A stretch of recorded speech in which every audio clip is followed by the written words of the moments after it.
बहुत ही आत्मीयता का अनुभव होता है जब मैं ऐसे किसी मंच पर जाता हूँ। और कि आप कितने भी योग्य हो जाएं, कितनी भी योग्यता धारण कर लें, पर पिता के सामने बोलने में, माता के सामने बोलने में, जिन्होंने आपको शब्द सिखाए हों, उनके सामने भाषा का प्रयोग करने में थोड़ा संकोच होता है। वो संकोच आपको मेरी भाषा में, मेरी वाणी में दिख रहा होगा। लेकिन फिर भी अगर मुझसे कहा गया है कि थोड़ा आप लोगों के साथ संवाद करूं, मैं आप लोगों से बहुत अधिक दूर नहीं हुआ हूं। मैं पिछले बार भी मुझे लगता है 3-4 वर्ष हो गए, 3-4 वर्ष हो गए कार्यक्रम था यहाँ और उसमें भी मैं आया था और मैंने ये बात कही थी कि मैं विद्यार्थियों के भी ज्यादा करीब हूँ, क्योंकि अभी मैं उसी फेज में निकला भी ना कहूं, मैं अभी उसी फेज में हूँ क्योंकि अभी मेरी पीएचडी चल रही है बनारस हिंदू यूनिवर्सिटी से।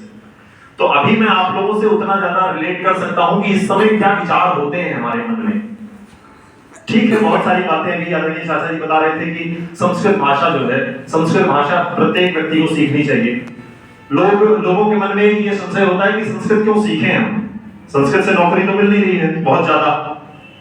आप लोग अपने अपने विषय के निष्णात लोग हैं, आप लोग सोचते होंगे कि हम जिस विषय में नौकरी पा रहे हैं उसको पढ़ें, संस्कृत में तो इतनी नौकरी हमको मिलेगी नहीं। संस्कृत भाषा जो है उस देश की संस्कृति है। इस बात को अगर हम ध्यान रखेंगे तो आत्मगौरव के साथ हम जीवन जी पाएंगे।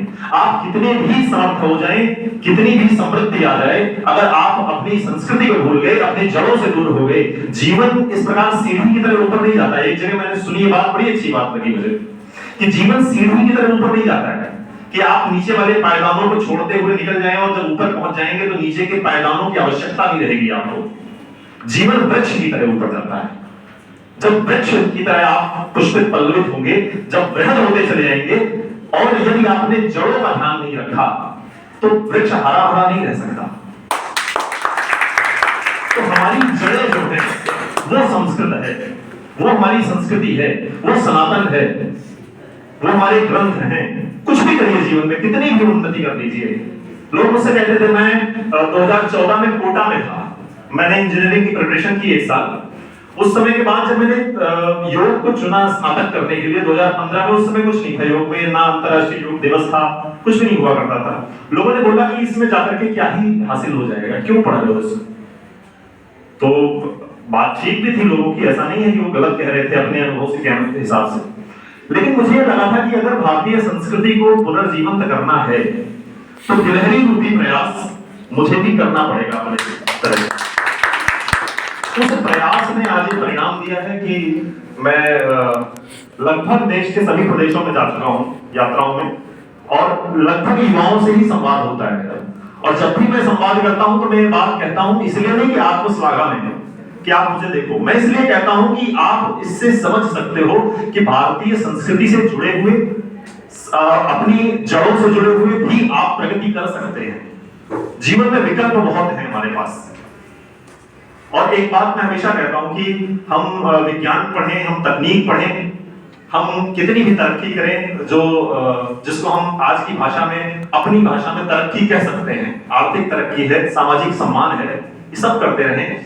लेकिन जिन लोगों की वजह से, जिन क्रांतिकारियों की वजह से, जिन महापुरुषों की वजह से आज हम इस सभागार में भी बैठ पा रहे हैं, स्वतंत्रता पूर्वक माइक लेकर के बोल पा रहे हैं, मुझे नहीं लगता कि आप लोगों में से, चूंकि आप सब पढ़े लिखे हुए बच्चे हैं, सभी हमारे युवा हैं, आप सबको ये बात तो ज्ञात ही होगी, क्योंकि भारत का इतिहास आप सबने पढ़ा है कि कितने संघर्षों के बाद ये दिन हमने देखा कि हम खड़े होकर के बात भी कर पा रहे हैं, इतनी स्वतंत्रता से, जो हमारी इच्छा है वो बोल पा रहे हैं। तो उनको बिना भूले हुए उनके स्वप्नों का भारत हमको बनाना है, उस दिशा में सोचना है। देखिए, नौकरी पा जाना बहुत छोटी चीज है। किसी भी राष्ट्र में जब नौकरी की प्रतिष्ठा हो जाए तो समझ लो कि वो राष्ट्र सब समाप्त होने वाला है। नौकरी करना और पैसे कमाना, धन अर्जित करना, जीवन यापन करना पूरी दुनिया कर रही है, सबका हो जाता है। और ये अनुभव के साथ कह रहा हूं कि हो ही जाता है। कोई भी जो सक्रिय व्यक्ति है, जो कर्मशील है, कर्मठ है, वो भूखा नहीं मरता। उसके पास रहती है नौकरियां, सारे विकल्प रहेंगे आपके पास। लेकिन आपको याद कब रखा जाएगा आने वाले समय में? आपको, अर्थात ये नहीं कि व्यक्तिगत रूप से आपको यानी आपकी संस्कृति को पूरी दुनिया में तब याद रखा जाएगा जब आपकी संस्कृति के पास जो धन है, जो मूल्य है, जो वास्तविक संपदा है आपके पास, उसको आप गौरव देंगे। हमारे साथ दुर्घटना हुई, मुगलों के कालखंड में, अंग्रेजों के कालखंड में जब हमारे ऊपर शासन था, दूसरों का शासन था, तो एक दुर्घटना हमारे साथ हुई, और वो दुर्घटना ये थी कि हमें अपनी संस्कृति के प्रति हीन भावना हमारे मन में डाली गई। क्या? अभी मैं एक कंठ पहन करके आया होता, दूसरी नजर से मुझे देखा जाता। और मैं जाता हूँ कार्यक्रमों में तो मैं देखता हूँ कि कुछ लोग आते भी, वो टाई लगा के रखेंगे गर्मी में भी, और कोट पहने रहेंगे, चाहे पसीने से ही बिल्कुल तब हो रहे हो। वो सोचते हैं कि उनको एक दूसरी दृष्टि से देखा जाएगा, सम्मान की दृष्टि से देखा जाएगा, और ये होता भी है समाज में। ये हुआ क्यों? आखिर हमें अपनी संस्कृति के प्रति, अपने पहनावे के प्रति हीन भावना कैसी है? उसमें हमारी आपकी गलती नहीं है, उसमें गलती उस व्यवस्था की है जिसने हमको ये सौंपा। आप सोचिए कि आज के समय में एक सामान्य बालक, आप सब जानते होंगे हमारे हीरोज कौन हैं, जो फिल्मों में हम देखते हैं, पर्दे पे जाके देखते हैं, उनको देखते हैं कि भाई बिल्कुल ऐसे ही हमको बनना है। एक मन में भाव आता है जब पर्दे पे किसी हीरो को देखते हैं एकदम एक्शन सीन करते हुए कि अरे वाह क्या जोरदार इसने पंच मारा, इतनी शक्ति मुझे चाहिए। तो जब हमारे आदर्श इस प्रकार के होंगे, जो पर्दे पर तो कुछ और हैं, बाहर उनको पैसा दे दो तो वो आपको कैंसर बेचने को भी तैयार है। जो सिगरेट बेच रहे हैं, प्रसाद कर रहे हैं, गुटखा बेच रहे हैं, उनको हम अपना हीरो मान के बैठे हैं। तो फिर और उसके बाद हम सोचते हैं कि हमारे अंदर से कोई ऋषि दयानंद निकल जाएगा, हमारे अंदर से कोई विवेकानंद निकलेगा, कोई भगत सिंह निकलेगा। कहां से होगा? बीज ही गलत पड़ रहा है, और वो भी अनजाने में। मैं दोष नहीं देता किसी को, मैं नहीं कहता कि आप दोषी हैं अगर ऐसा हो रहा है तो आपके साथ। आप दोषी नहीं, ये व्यवस्था दोषी है जिसने आपको ये परोसा है। तो हमें और आपको ये समझना है कि इस व्यवस्था का परिवर्तन करने की क्षमता सिर्फ युवा में है। ये युवा जो है, मैं जब बात कह रहा हूं तो मैं कह रहा हूं युवा है कौन, ये भी समझ लीजिए। जिसमें वायु जैसा वेग हो, जिसमें अग्नि जैसा तेज हो, जिसमें जल जैसी शीतलता हो, जिसमें आकाश जैसी विराटता हो, और जिसमें धरती जैसा वो युवा है। उम्र नहीं होती युवा। ये नहीं कि अभी हम कहें कि हाँ 40 साल तक युवा हो सकता है, 45 साल तक युवा हो सकता है, ऐसा नहीं है। स्वामी रामदेव की उम्र 60 साल है, और इस उम्र में वो महापुरुष, मतलब उनको व्यक्ति कहना बहुत छोटी बात होगी कि उनको मैं कहूं कि वो व्यक्ति है, सामान्य नहीं है। हम और आप अगर उनके जितना परिश्रम पुरुषार्थ कर देंगे तो हम और आप थक जाएंगे इस उम्र में भी। उस दिन जिस दिन मैं मंच पे था, 1.5 घंटे उन्होंने मुझे योग करवा दिया, और 1.5 घंटे बाद मेरी स्थिति नहीं थी कि मैं उठ करके वहां से दूसरी जगह चला जाऊं। क्यों? क्योंकि लगातार अभ्यास में नहीं है मेरे, और उन्होंने 1.5 घंटे खुद किया, उसके बाद फिर 1.5 घंटे की रिकॉर्डिंग थी, इंडिया टीवी पे आना था। तो ये जो अखंड प्रचंड पुरुषार्थ है, ये जो विकल्प रहित संकल्प है, विकल्प रहित संकल्प, ये मंत्र रखिए अपने पास। जब संकल्प किया तो फिर विकल्प नहीं देखना उसके बाद। तो ये सारी चीजें जब हमारे अंदर होंगी तो अपने आप ही परिवर्तन घटित होगा, हमें कुछ करने की आवश्यकता नहीं होगी। विचारों में क्रांति हो, उन विचारों से हम जुड़े जिन विचारों के कारण इतनी बड़ी क्रांति हुई कि लोगों ने अपना सर्वोच्च बलिदान, अपना शरीर, अपना ये जीवन भी दे दिया इस देश को। एक छोटी सी कहानी मुझे याद आती है भगत सिंह की और चंद्रशेखर आजाद के जीवन की, कि लाहौर में लोग जा रहे थे तो एक शादी इन्होंने देखी, बड़ा हंसी मजाक होता था क्रांतिकारियों में। बड़े जीवंत लोग थे, जिंदा दिल लोग थे, जिनकी मस्ती जिंदा है, उनकी हस्ती जिंदा है, बाकी सिर्फ जबरदस्ती जिंदा है। ये विचारधारा जो है, तो वो बड़े जीवंत लोग थे, वो हंसते फुलफुलाते हुए जा रहे थे। तो उन्होंने देखा कि एक शादी हो रही है, दूल्हा घोड़े पे बैठा हुआ है। तो भगत सिंह छोटे थे और आजाद बड़े थे। तो भगत सिंह ने कहा कि पंडित जी ये देखो जो शहीद होने जा रहा है और फिर भी मुस्कुरा रहा है, हंस रहा है। तो उस दिन से वो उनका कोडवर्ड हो गया, वो शहादत को शादी कहने लगे। कि जो शहीद शब्द था, उन्होंने कहा शहीद नहीं कहेंगे, हम कहेंगे हमारी शादी पहले होगी। तो दोनों में बहस होने लगती थी। वो भगत सिंह बोले कि मेरी शादी पहले होगी, और आजाद कहेंगे नहीं मेरी शादी पहले होगी। तो कहते हैं कि कई बार इस तरह की बातें उन लोगों के बीच में हो कि नहीं मेरी शादी। पंडित जी बोलेंगे अरे हमारे यहाँ सनातन परंपरा में बड़े भाई के होते हुए छोटे भाई की शादी नहीं होती, इतना उत्साहित मत हो। और भगत सिंह बोले आप कहते रहो, बड़ा भाई करने के मूड में ही ना हो तो छोटे को करना पड़ेगा। तो ये बात होने लगी। उसी बीच उनके साथ राजगुरु जुड़े। तो एक बार उन्होंने देखा कि दोनों लड़ रहे हैं कि शहीद वो शादी किसकी पहले होगी। तो राजगुरु को थोड़ा क्रोध आया, बोले यार इनको जब शादी करी का ही इतना उत्साह था तो ये देश सेवा में क्यों आए, तो बोलो शादी करके कहीं घर बसाए जाके। तब जो है सुखदेव ने बताया कि शादी का मतलब क्या है। और इतिहास गवाह है इस बात का कि जब सरदार भगत सिंह के फांसी की तारीख तय हुई 24 मार्च 1931, 24 मार्च को ही तय हुआ था, फांसी 23 को दी गई। क्योंकि अंग्रेज सरकार भारतीय योद्धाओं के, क्रांतिकारियों के शवों से भी डरती थी, इसलिए एक दिन पहले ही फांसी देना पड़ा। देखिए मैं कह रहा हूं तो मेरे शरीर पर रोमांच हो रहा है इस बात को कहते हुए कि 23 तारीख को जब उनको फांसी 24 का फरमान आया तो उन्होंने दुर्गा भाभी के माध्यम से जेल से चिट्ठी भेजी आजाद को। बोले पंडित जी, हम ना कहते थे कि हमारी शादी पहले होगी, ये देखो शादी का कार्ड छप चुका है। आजाद भी भैया अपने उसमें पूरे रॉ में उन्होंने जवाब भेजा वापस, ये घटना है इतिहास की। उन्होंने जवाब भेजा कि अभी सिर्फ कार्ड छपा है, अभी सिर्फ मुहूर्त निकला है, इतना उत्साहित मत हो, शादी तो मेरी ही पहले होगी। और आप इतिहास के पन्ने उठा करके देखिए 27 फरवरी को, एक महीने पहले, ठीक एक महीने पहले, उसी 1931 में प्रयागराज में उन्होंने अपने कनपटी पर रख के बंदूक चलाई। आर्य समाज से जुड़े हुए थे, उन्होंने कहा कि ये शरीर मैं यज्ञ में आहूत करने जा रहा हूं इस देश में, और इन म्लेच्छों के हाथ में अगर ये शरीर तो दूषित हो जाएगा। दूषित शरीर, दूषित आहुति, आप जानते हैं नीचे कुछ गिर जाए तो यज्ञ में हवी नहीं देते उसकी। तो उन्होंने कहा ये दूषित शरीर इस राष्ट्र यज्ञ में आहूत नहीं करूंगा। तो उन्होंने कहा म्लेच्छों के हाथ से नहीं, अपने ही हाथ से मैं स्वयं को गोली मारूंगा। और एक बात, जब उन्होंने खुद को गोली मार दी है उसके बाद भी अंग्रेज आकर के उनके शव को पहले छूते नहीं है, क्योंकि मैंने बोला ना शवों से भी डर लगता था उन्होंने पहले गोलियां चलवाई हैं उस शव पर ही, और उसके बाद जब ये उनको हो गया आश्वासन कि नहीं अब तो ये शरीर में प्राण नहीं होंगे, उसके बाद उस शरीर के पास जा पाए हैं। ये है इस देश की नींव, इस देश की नींव में ये लोग रोपे हुए हैं। उसके बाद हम और आप खड़े होकर के कोई चर्चा करते हैं, कोई बात कर पाते हैं।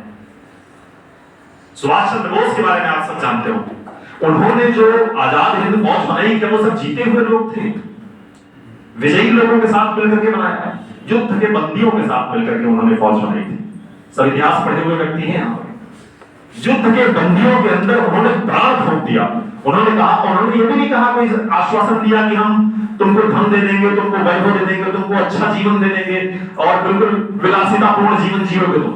उन्होंने कहा कि हम धन इकट्ठा करेंगे, धन हुआ तो पहले बंदूक खरीदेंगे, फिर भोजन खरीदेंगे, फिर जूते खरीदेंगे। प्राथमिकताएं तय कर दी कि भोजन भी पहले नहीं होगा, पहले बंदूक खरीदी जाएगी अगर हमारे पास धन हुआ। और एक उदाहरण, एक घटना आती है इतिहास में कि कलकत्ता में उनको तराजू पर रख करके तौल रहे थे लोग, सुभाष बाबू को तौल कर रहे थे कि एक पलड़े में वो बैठे हुए थे, दूसरे पलड़े में जिसके पास जो भी था, जितना धन था, किसी के पास किसी की पायल थी, किसी के कंगन थे, किसी की अंगूठी थी, जो कुछ भी था वो सब दूसरे पलड़े में रख रहे थे। वो धन दान में दे रहे थे कि तुम संघर्ष करो। तो कहते हैं कि एक माँ आई, उसने अपने मंगलसूत्र को उतार करके दूसरे पलड़े में रख दिया। सुभाष बाबू चौंके, उन्होंने कहा कि माँ ये क्या कर रही हो? ये सौभाग्य की निशानी है, इस सौभाग्य की निशानी को क्यों अर्पित कर रही हो? तो उन्होंने कहा कि ये मेरे सौभाग्य की निशानी है, लेकिन मेरा सौभाग्य इस राष्ट्र की सेवा करते हुए कुर्बान हो गया। अगर ये निशानी भी उस राष्ट्र को समर्पित हो जाएगी तो मैं अपने आप को। और दूसरी पंक्ति उन्होंने क्या कही? उन्होंने अपने आंचल के कोट से अपने 9 साल के बालक को निकाला और कहा कि ये मेरे सौभाग्य की दूसरी निशानी है, ये भी अगर इस राष्ट्र में कुर्बान हो गई तो वो मेरे लिए और अधिक सौभाग्य की बात है। तो इन लोगों की बदौलत, इस विचार की बदौलत हम यहाँ पर बैठ करके चर्चा कर पा रहे हैं, किसी भी विषय में करें। जब भी आप कहीं भी निकले और स्वतंत्रता पूर्वक घूमे तो अपने अंदर ये कृतज्ञता बोध रखिए कि लोगों ने अपने प्राणों की आहुतियां दी हैं, उसके बाद हम यहाँ पर घूम पा रहे हैं। ये कृतज्ञता जिस दिन समाप्त हो जाएगी साथियों, उस दिन इस देश में वो गौरव की कोई गुंजाइश नहीं बचेगी, आत्मगौरव की।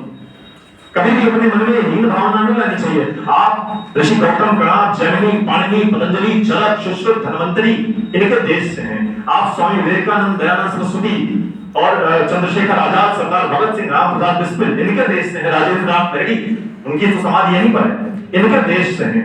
जब कोई आपको वैज्ञानिकों की श्रृंखला गिनाए कि हमारे यहाँ आइंस्टीन हुए, रदरफोर्ड हुए, नील्स बोर हुए, एनरिको फर्मी हुए, आप ये श्रृंखला गिनाओ में। हम क्यों नहीं गिना पाते? क्योंकि हम भूले हुए हैं। हम जानते हैं कि महर्षि कणाद ने वैशेषिक दर्शन में कितने बड़े बड़े वैज्ञानिक रहस्यों को भर के रख दिया है, सूत्र रूप में दे दिया है।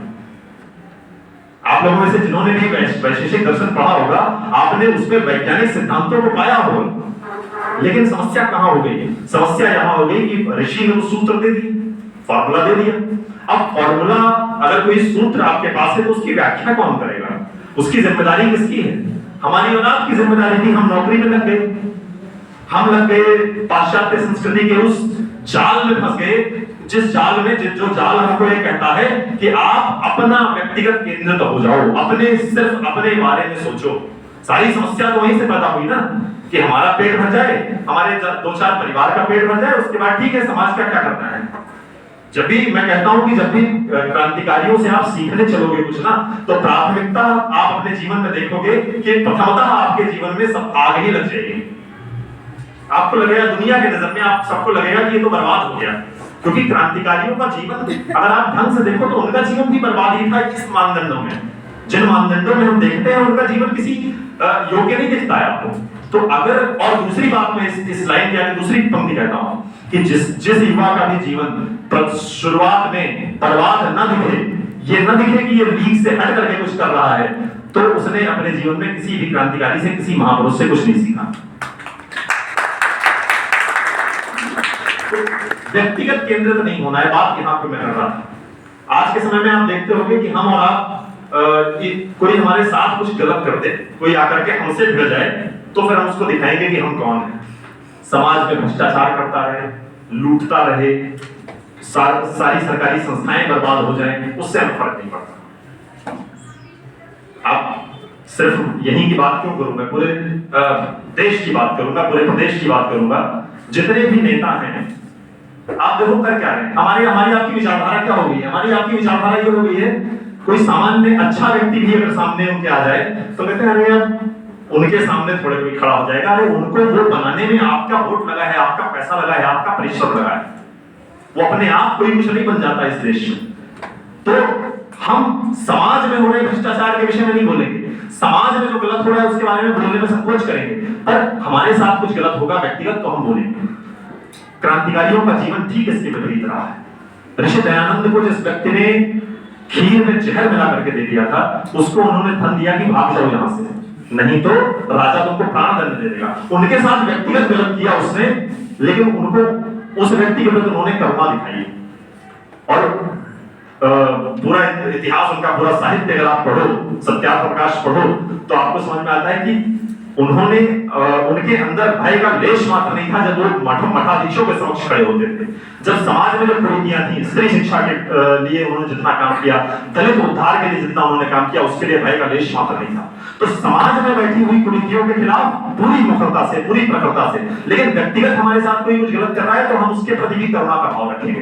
ये चीज लाने की आवश्यकता है, जबकि इसका विपरीत हो गया है समाज।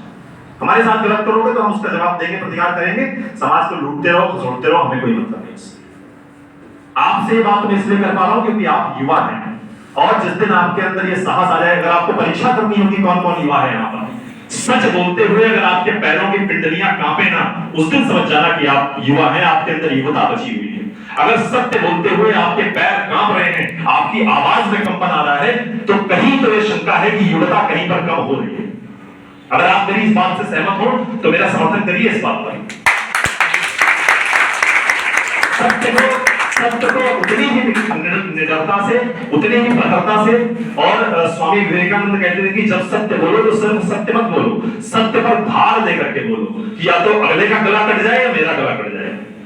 तो सत्य कुंठित सत्य किसी काम का नहीं होता। सत्य को बोलो तो धार दे करके बोलो, और इस प्रकार बोलो, इतनी मुखरता से बोलो कि सबको इस बात की अनुभूति हो कि हाँ जो बात कही जा रही है उसमें ताकत है। बहुत मतलब मुझे जब भी मैं युवाओं के बीच में होता हूँ, आप तो सब विद्यार्थी हैं, जब आप लोगों के बीच में होता हूँ तो मुझे एक अलग उत्साह अंदर से आता है मुझे कि कम से कम यहाँ पे बैठे हुए मैं नहीं कह सकता, सबकी गारंटी नहीं ले सकता कि सबके अंदर मेरे विचार उतने ही आक्रोश के साथ जाएंगे जिस भाव के साथ मैं कह रहा हूँ। लेकिन अगर किसी एक व्यक्ति के अंदर भी, यहाँ बैठा हुआ कोई एक व्यक्ति भी अगर मेरे विचार को लेकर के गया और उसके अंदर ये आत्मगौरव आ गया कि मैं जिस राष्ट्र में पैदा हुआ हूँ वो राष्ट्र ऋषियों का राष्ट्र है, महर्षियों का राष्ट्र है, एक व्यक्ति भी परिवर्तित होगा तो मेरा यहां आना सार्थक है।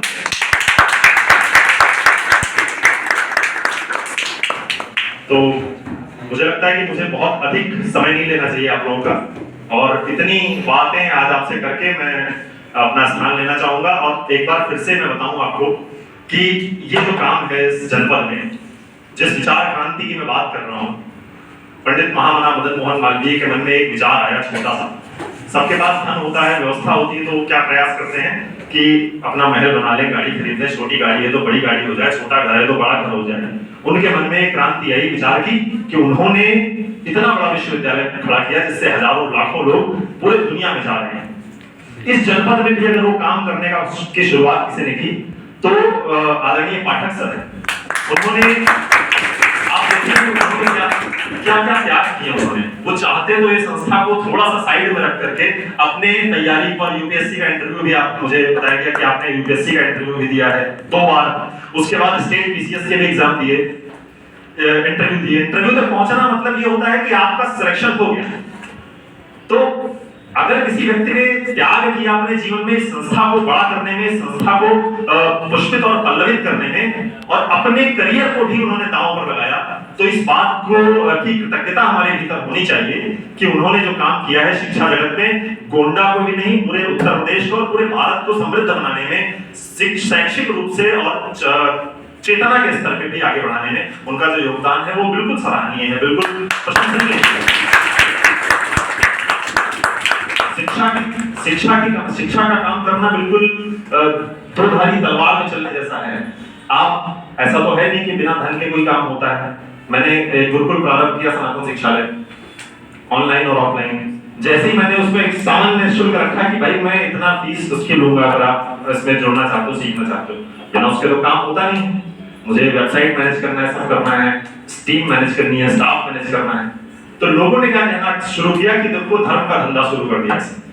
ऐसी शिक्षा का काम जहां भी आप कर रहे हैं तो ये कहा जाएगा समाज में, और इस बात के लिए मुझे पता है कि आप तैयार भी हैं कि जितनी भी नकारात्मकताएं समाज में हो उसका सामना करने के लिए तैयार है। कहा जाएगा कि हाँ शिक्षा का व्यापार चल रहा है, लेकिन इस बात को आप बहुत अच्छे से समझते हैं कि इस संस्था में जो काम हो रहा है वो हो रहा है चरित्र निर्माण का। अभी मुझे बताया गया कि 2000 से अधिक लोगों ने यहाँ से पढ़ करके इसी संस्था से जुड़े हुए और ऐसे अच्छे अच्छे संस्थाओं में गए हैं, अपनी सेवाएं दे रहे हैं वो लोग। तो ये एक संस्था के लिए गौरव की बात होती है। हर चाणक्य के जीवन का एक स्वप्न होता है कि वो ऐसे चंद्रगुप्त पैदा करे। हर कृष्ण के जीवन का एक ऐसा स्वप्न होता है कि वो ऐसे अर्जुन तैयार करे जो कोई भी धर्म युद्ध हो, अपनों के विरुद्ध भी खड़ा होना हो तो शक्ति से खड़े हो।